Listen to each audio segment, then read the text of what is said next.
Little Women Chapter 4, Burdens.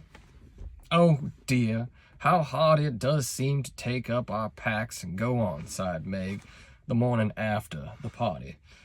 For now the holidays were over, the week of merrymaking did not fit her for going on easily with the tasks she never liked. I wish it was Christmas or New Year all the time. Wouldn't it be fun? Answered Joe, yawning dismally. You shouldn't enjoy yourself half so much as we do now. But it does seem so nice to have the little suppers and bouquets and go to parties and drive home and read and rest and not work. It's like other people, you know, and I always envy girls who do such things. So I'm so fond of luxury, said Meg, trying to decide which of two shabby gowns was the least shabby. Well, we can't have it, so don't let us grumble, but shoulder our bundles and trudge along as cheerfully as Mommy does. I am sure that Aunt March is a regular old man of the sea to me, but I suppose when I've learned to carry her without complaining, she will tumble off and get so light that I shan't mind her. This idea tickled Joe's fancy and put her in good spirits, but Meg didn't brighten, for her burden, consisting of 4 spoilt children, seemed heavier than ever. She hadn't heart enough even to make herself pretty, as usual, but putting on a blue neck ribbon and dressing her hair in the most becoming way. Where's the use of looking nice when no one sees me but those cross midgets, and no one cares whether I'm pretty or not, she muttered, shutting her drawer with a jerk. I shall have to toil and moil all my days with only little bits of fun now and then, and get old and ugly and sour because I'm poor and I can't enjoy my life as other girls do. It's a shame. So Meg went down wearing an injured look and wasn't at all agreeable at breakfast time. Everyone seemed rather out of sorts and inclined to croak. Beth had a headache and lay on the sofa, trying to comfort herself with the cat and 3 kittens. Amy was fretting because her lessons were not learned, and she couldn't find her rubbers. Joe would whistle and make a great racket getting ready.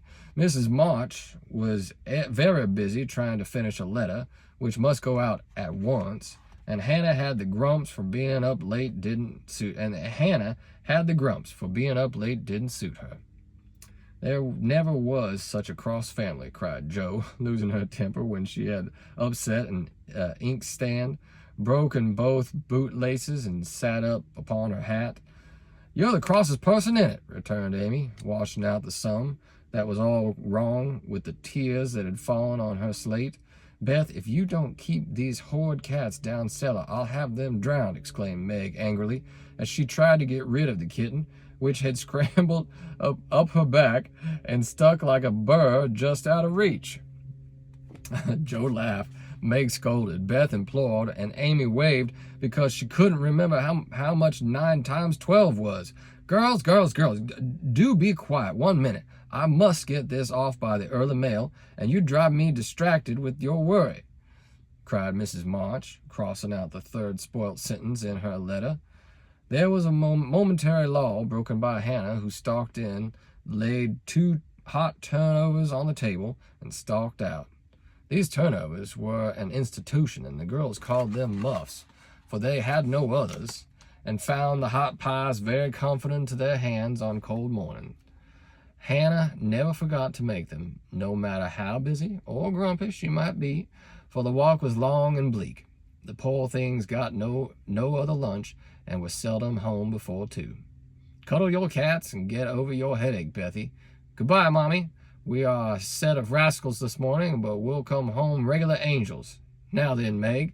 And Joe tramped away, feeling that the Pilgrims were not setting out as they ought to do. They always looked back before turning the corner, for their mother was always at the window to nod and smile and wave her hand to them.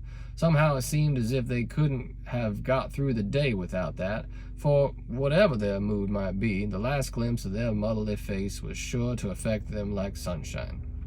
If Mommy shook her fist instead of kissing her hand to us, it would serve us right, for more ungrateful wretches than we are were never seen, cried Joe, taking a remorseful satisfaction in the snowy walk and bitter wind. Don't use such dreadful expressions, said Meg, from the depths of the veil in which she had shrouded herself like a nun sick of the world. I like good, strong words. That means something, replied Joe, catching her hat as it took a leap off her head, preparatory to flying away altogether. Call yourself any names you like, but I am neither a rascal nor a wretch, and I don't choose to be called so. You're a blighted being, and decidedly cross today, because you can't sit in the lap of luxury all the time. Poor dear, just wait till I make my fortune, and you shall revel in carriages and ice cream and high-heeled slippers and posies and red-headed boys to dance with. How ridiculous you are, Joe. But Meg laughed at the nonsense and felt better in spite of it. Lucky for you I am, for if I put on crushed airs and tried to be dismal as you do, we should be in a nice state. Thank goodness I can always find something funny to keep up. Don't croak any more, but come home jolly. That's a dear.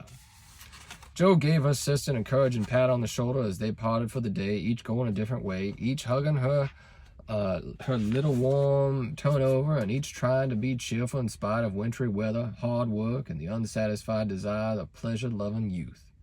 When Mr. March lost his property in trying to help an unfortunate friend, the two oldest girls begged to be allowed to do something toward their own support at least, believing that they could not begin too early to cultivate energy, industry, and independence. Their parents consented, and both fell to work with the hearty goodwill which, in spite of all obstacles, is sure to succeed at last. Margaret found a place as nursery governess, and felt rich with her small salary.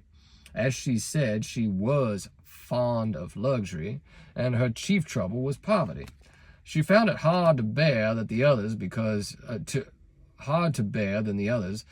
she could remember at a time when home was beautiful, life full of ease and pleasure, and want of any kind unknown. She tried not to be envious or discontented, but it was very natural that the young girl should long for pretty things, gay friends, accomplishments, and a happy life.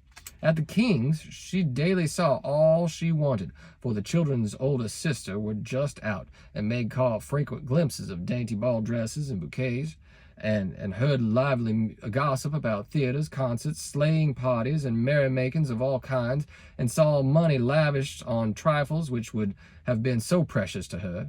Poor Meg seldom complained, but a sense of injustice made her feel bitter toward everyone sometimes, for she had not yet learned to know how rich she was in the blessings which alone could make life happy. Joe happened to suit Aunt March, who was lame and needed an active person to wait upon her. The childless old lady had offered to adopt one of the girls when the troubles came, and was much offended because her offer was declined. Other friends told the Marches that they had lost all chance of being remembered in the rich old lady's will, but the unworldly Marches only said, "We can't give up our girls for a dozen fortunes. Rich or poor, we will keep together and be happy in one another." The old lady wouldn't speak to them for a time, but happening to meet Joe at a friend's, something in her comical face and blunt manners struck the old lady's fancy, and she proposed to take her for a companion. This did not suit Joe at all, but she accepted the place since nothing better appeared, and to everyone's surprise got on remarkably well with her irascible relative. There was an occasional tempest, and once Joe had marched home, declaring she couldn't bear it any longer, but Aunt March always cleared up quickly and sent for her back again with such urgency that she could not refuse, for in her heart she rather liked the peppery old lady. I suspect that the real attraction was a large library of fine books, which was left to dust and spiders since Uncle March died. Joe remembered the kind old gentleman who used to let her build railroads and bridges with his big dictionaries, tell her stories about the queer pictures in his Latin books, and buy her cards of gingerbread wherever he met her in the street. The dim, dusty room with the bust staring down from the tall bookcases, the cozy chairs, the globes, and, best of all, the wilderness of books in which she could wander where she liked, made the library a region of bliss to her. The moment Aunt March took her nap, or was busy with company, Joe hurried to this quiet place, and curling up and curling herself up in the easy chair, devoured poetry, romance, history, travels, and books like a regular bookworm. But, like all happiness, it did not last long, for as sure as she had just reached the heart of the story, the sweetest verse of the song, or the most perilous adventure of her traveler, a shrill voice called, "Josephine! Josephine!" And she had to leave her paradise to wind, yarn, wash the poodle, or read Belsham's essays by the hour together. Joe's ambition was to do something very splendid. What it was, she had no idea as yet, but left it for time to tell her. And meanwhile, found her greatest affliction in the fact that she couldn't read, run, or ride as much as she liked. A quick temper, sharp tongue, and restless spirit were always getting her into scrapes, and her life was a series of ups and downs which were both comic and pathetic. But the training she received at Aunt March's was just what she needed, and the thought that she was doing something to support herself made her happy, in spite of the perpetual "Josephine." Beth was too abashed to go to school. It had been tried, but she suffered so much that it was given up, and she did her lessons at home with her father. Even when he went away and her mother was called to devote her skills and energy to soldiers' aid societies, Beth went faithfully on by herself and did the best she could. She was a housewifely creature and helped Hannah keep home neat and comfortable for the workers, never thinking of any reward but to be loved. Long, quiet days she spent, not lonely nor idle, for her little world was peopled with imaginary friends, and she was by nature a busy bee. There were 6 dolls to be taken up and dressed every morning, for Beth was a child still, and loved her pets as well as ever. Not one whole or handsome one among them, all were outcasts till Beth took them in. For when her sisters outgrew these idols, they passed to her, because Amy would have nothing ugly or old. Beth cherished them all the more tenderly for that very reason, and set up a hospital for infirm dolls. No pins were ever stuck into their cotton vitals, no harsh words or blows were ever given them, no neglect ever saddened the heart of the most repulsive, but all were fed and clothed, nursed and cared, with an affection which never failed. Or one forlorn fragment of Dollanite had belonged to Joe, and, having led a tempestuous life, was left a wreck in the rag bag, from which dreary poorhouse it was rescued by Beth and taken to her refuge. Having no top to its head, she tied on a neat little cap, and as both arms and legs were gone, she hid these deficiencies by folding it in a blanket and devoting her best bed to this chronic invalid. If anyone had known the care lavished on that doll, I think it would have touched their hearts, even while they laughed. She brought it bits of bouquets. She read to it, took it out to breathe the air, hidden under her coat. She sung its lullabies and never went to bed without kissing its dirty face and whispered tenderly, "I hope you'll have a good night, my poor dear." Beth had her troubles as well as the others, and not being an angel, but a very human little girl, she often wept a little weep, as Joe said, because she couldn't take music lessons and have a fine piano. She loved music so dearly, tried so hard to learn, and practiced away so patiently at the jingling old instrument that it did seem as if someone, not to hint Aunt March, ought to help her.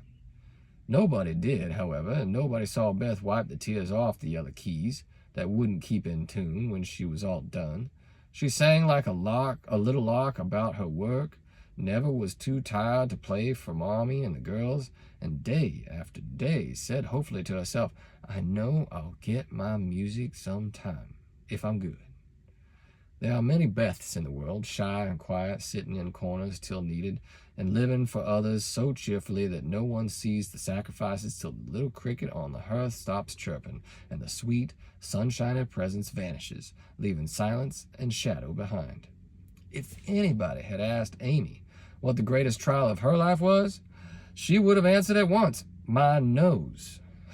When she was a baby, Joe had accidentally dropped her into the coal hod, and Amy insisted that the fall had ruined her nose forever. It was not big nor red, like poor Petria's.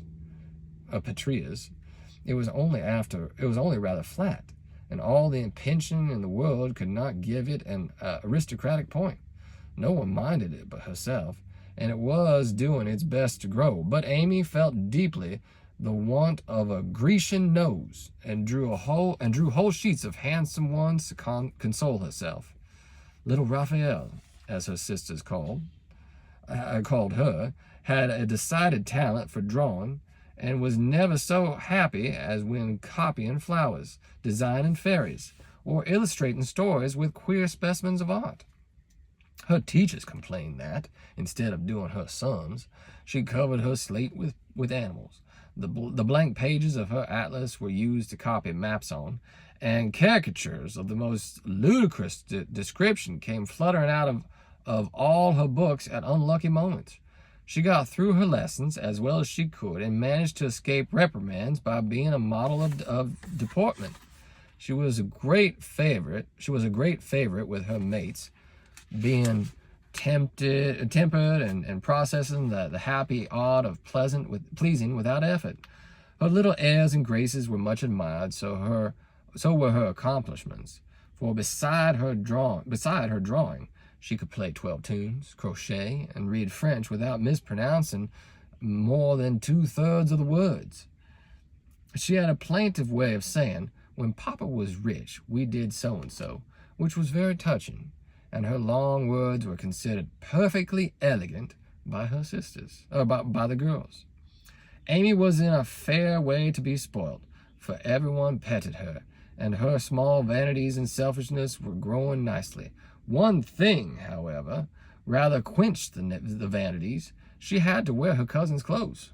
Now, Florence's mamma hadn't a particle of taste, and Amy suffered deeply at having to wear a red instant of a blue bonnet, unbecoming gowns, and fussy aprons that did not fit. Everything was good, well made, and a little worn, but Amy's artistic eyes were much afflicted, especially this winter, when her school dress was a dull purple with yellow dots and no trimming. "My only comfort," she said to Meg, with tears in her eyes, "is that mother don't take tucks in my dresses whenever I'm naughty, as Maria Park's mother does.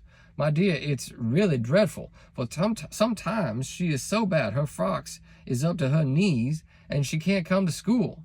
When I think of this degradation, I feel that I can bear even my flat nose and purple gown with yellow skyrockets on it." Meg was Amy's confidant and monitor, and by some strange attraction of opposites, Joe was gentle Beth's. To Joe alone did the shy child tell her thoughts, and over her big, harum-scarum sister, Beth unconsciously exercised her influence than anyone in the family. The two older girls were a great deal to one another, but each took one of the younger into her keeping and watched over her in her own way. Playing mother, they called it, and put their sisters in the places of discarded dolls with the material instinct of little women. "Has anybody got anything to tell? It's been such a dismal day. I'm really dying for some amusement," said Meg, as they sat sewing together that evening. "I had a queer time with Aunt today, and as I got the best of it, I'll tell you about it," began Joe, who dearly loved to tell stories. "I was reading that everlasting Belsham, and droning away as I always do, for Aunt soon drops off, and then I take out some nice book and read like fury till she wakes up. I actually made myself sleepy, and before she began to nod, I gave such a gape that she asked me what I meant by opening my mouth wide enough to take the whole book in at once. I wish I could, and be done with it, said I, trying not to be saucy. Then she gave me a long lecture on my sins and told me to sit and think them over while she just lost herself for a moment. She never finds herself very soon. So the minute her cat began to bob like a top-heavy dahlia, I whipped the Vicar of Wakefield out of my pocket and read away with one eye on him and one eye on Aunt. I just got to where they all tumbled into the water when I forgot and laughed out loud. Aunt woke up and, being more good-natured after her nap, told me to read a bit and show what frivolous work I preferred to the worthy and instructive Balsham. I did my very best, and she liked it, though she only said, "I don't understand what it's all about. Go back and begin it, child." Back I went, and made the primroses as interesting as ever I could. Once I was wicked enough to stop in a thrilling place, and she said meekly, "I'm afraid it tires you, ma'am. Shan't I stop now?" She caught up her knitting, which had dropped out of her hand, gave a sharp look through her specs, and said in her short way, "Finish the chapter, and don't be impertinent, miss." Did she own she liked it? Asked Meg. "Oh, bless you, no. But she let old Belsham rest, and when I ran back after my gloves this afternoon, there she was, so hard at the vicar that she didn't hear me laugh as I danced a jig in the hall because of the good time coming. What a pleasant life she might have if she only chose. I don't envy her much in spite of her money, for all rich people have about as many worries as poor ones, I think," added Joe. "That reminds me," said Meg, "that I've got something to tell you. It isn't funny like Joe's story, but I thought about it a good deal as I came home. At the King's today, I found everybody in a flurry, and one of the children said that her oldest brother had done something dreadful and Papa had sent him away. I heard Mrs. King crying and Mr. King talking very loud, and Grace and Ellen turned away their faces when they passed me, so I shouldn't see how red their eyes were. I didn't ask any questions, of course, but I felt so sorry for them, and was rather glad I hadn't any wild brothers to do wicked things and disgrace the family. I think being disgraced in school was a great deal tryinger than anything bad boys can do," said Amy, shaking her head as if her experience of life had been a deep one. "Susie Perkins came to school today with a lovely red carlion ring, and I wanted it dreadfully, and I wished I had her with all my might. Well, she drew a picture of Mrs. Davis with a monstrous nose and a hump and the words, 'Young ladies, my eye is upon you,' coming out of his mouth in a balloon thing. We were laughing over it when all of a sudden his eye was on us, and he ordered Susie to bring up her slate. She was paralyzed with fright, but she went, and oh, what do you think he did? He took her by the ear, just fancy how horrid, and led her to the recitation platform and made her stand there half an hour holding that slate so everyone could see." "Didn't the girls laugh at the picture?" Joe asked, who relished the scrape. "Laugh? No one. They sat as still as mice, and Susie cried quarters. I know she did. I didn't envy her, for I felt that millions of carlion rings wouldn't have made me happy after that. I never should have got over such an agonizing mortification." And Amy went on with her work in the proud consciousness of virtue and the successful utterance of 2 long words in a breath. "I saw something that I liked this morning, and I meant to tell it at dinner, but I forgot," said Beth, putting Joe's topsy-turvy basket in order as she talked. "When I went to get some oysters for Hannah, Mr. Lawrence was in the fish shop, but he didn't see me, for I kept behind a barrel, and he was busy with Mr. Cutter, the fishman. A poor woman came in with a pail and a mop and asked Mr. Cutter if he would let her do some scrubbing for a bit of fish, because she hadn't any dinner for her children, and had been disappointed of a day's work. Mr. Cutter was in a hurry and said no, rather crossly, so she was going away, looking hungry and sorry, when Mr. Lawrence hooked up a big fish with the crooked end of his cane and held it out to her. She was so glad and surprised she took it right in her arms and thanked him over and over. He told her to go along and cook it, and she hurried off so happy. Wasn't it good of him? Oh, she did look so funny hugging the big slippery fish and hoping Mr. Lawrence's bed in heaven would be easy." When they had laughed at Beth's story, they asked her mother for one, and after a moment's thought, she said soberly, "As I sat cutting out blue flannel jackets today at the rooms, I felt very anxious about Father, and I thought how lonely and hopeless we should be if anything happened to him.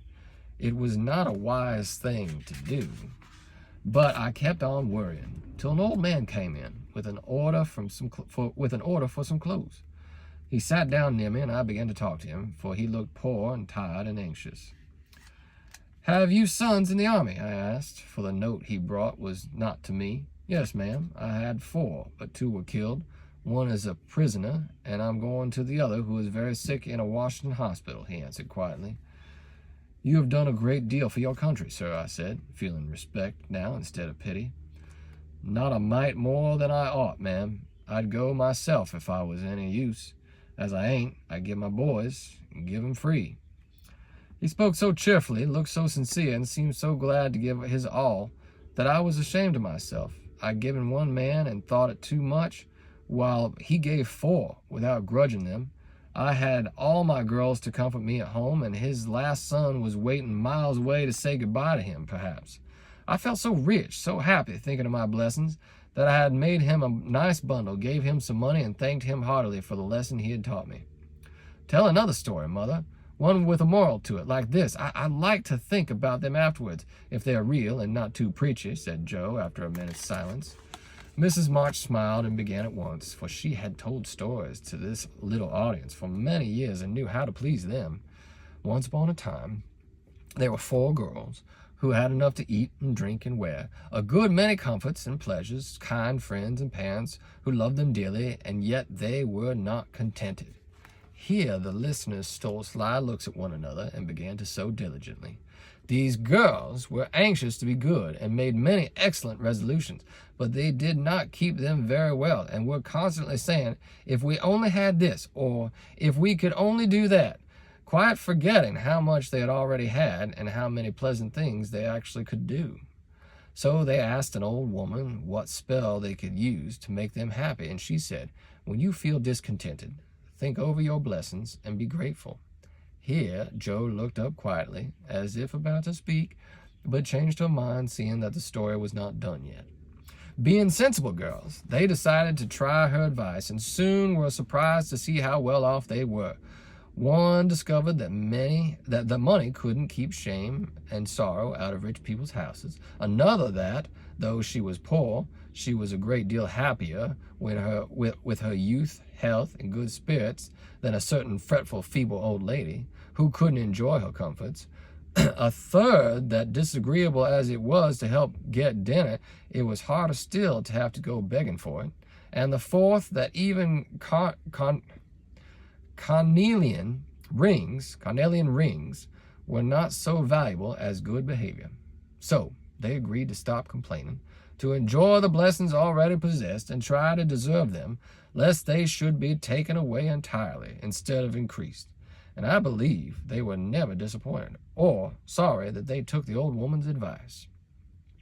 "Now, Mommy, that is very cunning of you to turn our own stories against us and give us a sermon instead of a romance," cried Meg. "I like that kind of sermon. It's the sort Father used to tell us," said Beth thoughtfully, putting the needle straight on Joe's cushion. "I don't complain near as much as the others do, and I shall be more careful than ever now, for I've had warning from Susie's downfall," said Amy morally. "We needed that lesson, and we won't forget it. If we do, you just say to us, as old Chloe did in Uncle Tom, Tink ob your mercies, chillin'. Tink ob your mercies." Okay, think of your mercies. That's what she's saying. "Tink of your mercies, chillin'. Tink of your mercies," added Joe, who could not, for the life of her or me, help getting a morsel of fun out of the little sermon, though she took it to heart as much as any of them. Now that's chapter 4 of Little Women.